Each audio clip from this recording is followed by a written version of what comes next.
Can there be a third world war over Taiwan? Conflict between China and Taiwan, in which United States is also a party, is getting serious day by day. And in this regard, one has to understand how sensitive China is, that is mainland China, People's Republic of China. It considers Taiwan as its integral part. And one has to understand that in 1971 October, the UN had expelled Taiwan, both from the Security Council as a permanent member and also from the UN, because that was the Chinese demand, that People's Republic of China will not join the UN, United Nations, unless Taiwan was expelled, and the United States, as a major supporter of Taiwan, ditched its ally and accepted People's Republic of China as a member of the UN, also as a permanent member, Security Council, at the expense of Taiwan.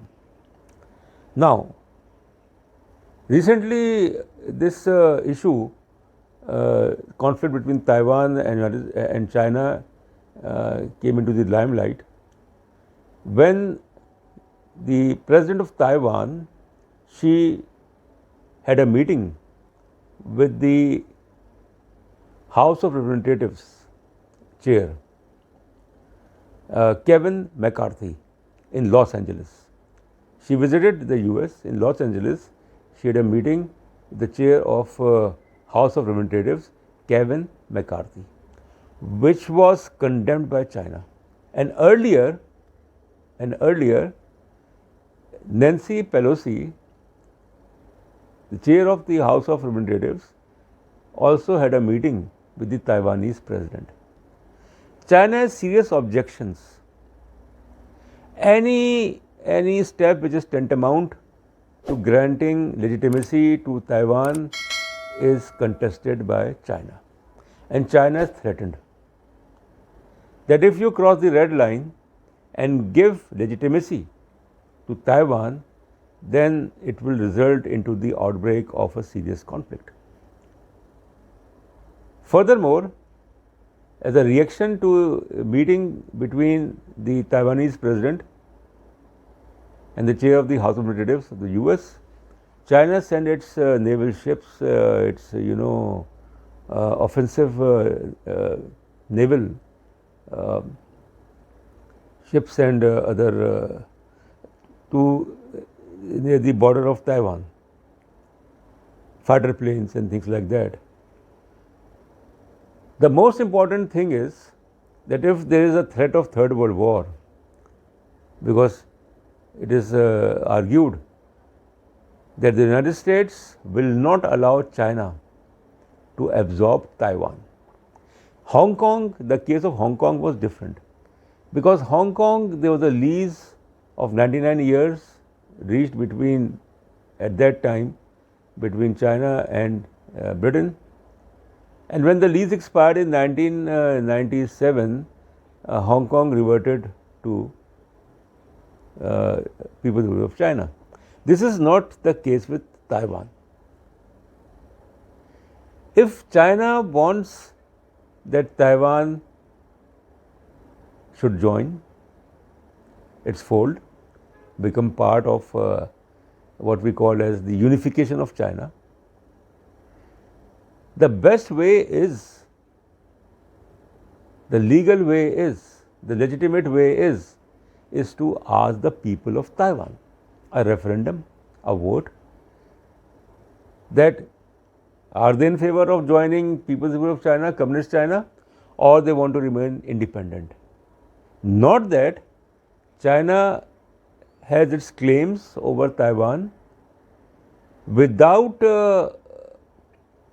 looking into the will of people. The will of people is very important in case of Taiwan. If the people of Taiwan, they want that they should be, reunify with China, fine. But if they are not in favor of joining People's Republic of China becoming the part of the PRC, then China has no right over Taiwan. It's very simple. So I think China must reconcile with the realities that if it tries to forcibly occupy Taiwan, it will not be allowed by the United States, because the United States has military, strategic, security ties with Taiwan. Although it ditched Taiwan in 1971 October by expelling Taiwan and admitting Communist China into the UN, but the thing is basically, regardless of that, Taiwan has very deep-rooted, entrenched military, security, strategic ties with the US, and Taiwan also has a nuclear umbrella of the US. So it's not possible. I think unless the people of Taiwan, they agree to, and that is what China should work on, to convince the people of Taiwan. But the people of Taiwan, they realize, they have seen what has happened to Hong Kong. That Hong Kong became part of China at the expense of its own rights. The people of Taiwan will not allow their freedom to be compromised by joining Communist China, because certainly Communist China will impose its own system, one-party system, will impose its own way of life over there. Although one can say that for Taiwan, there is some sort of an attraction that China is now an economic superpower, is the number two economy of the world. Certainly. China is also a military power with $225 billion as far as the defense expenditure is concerned. And certainly China has a worldwide influence, Belt and Road Initiative, and its investments in soft power and things like that. So therefore, the strategy which the Chinese government should follow is to convince the people of Taiwan that they join China as a result of a referendum. Otherwise, this brinkmanship, show of force, and exerting pressure over Taiwan, and then protesting that why there are countries having contacts, high-profile contacts with the Taiwanese government, which it considers legitimate. The fact is basically that if we see things in retrospect, that in 1949, when there was the revolution, communist revolution in mainland China, led by Mao Zedong, Lin Piao, Zhou Enlai, the then regime of Chiang Kai-shek, nationalist nationalist regime, escaped to Taiwan and established its government, Chiang Kai-shek government in Taiwan. Old name of Taiwan is Formosa, and then of course Chiang Kai-shek claimed that it represents the real China, the legitimate China, which was accepted in the UN, that the seat of Republic of China and Taiwan, Chiang Kai-shek government, successor of that, was held by Taiwan from 1949 till 1971. I mean, that was unjust. How can Taiwan was claiming that it represented the whole of China? Look at the area of Taiwan, population Taiwan, and mainland China.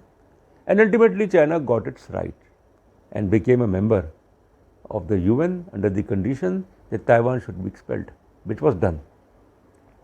But then to expect that Taiwan will join Communist China voluntarily, will agree to it, I think that is too much. It will not happen because certainly the people of Taiwan till the time they are convinced that their future lies with People's Republic of China, they will not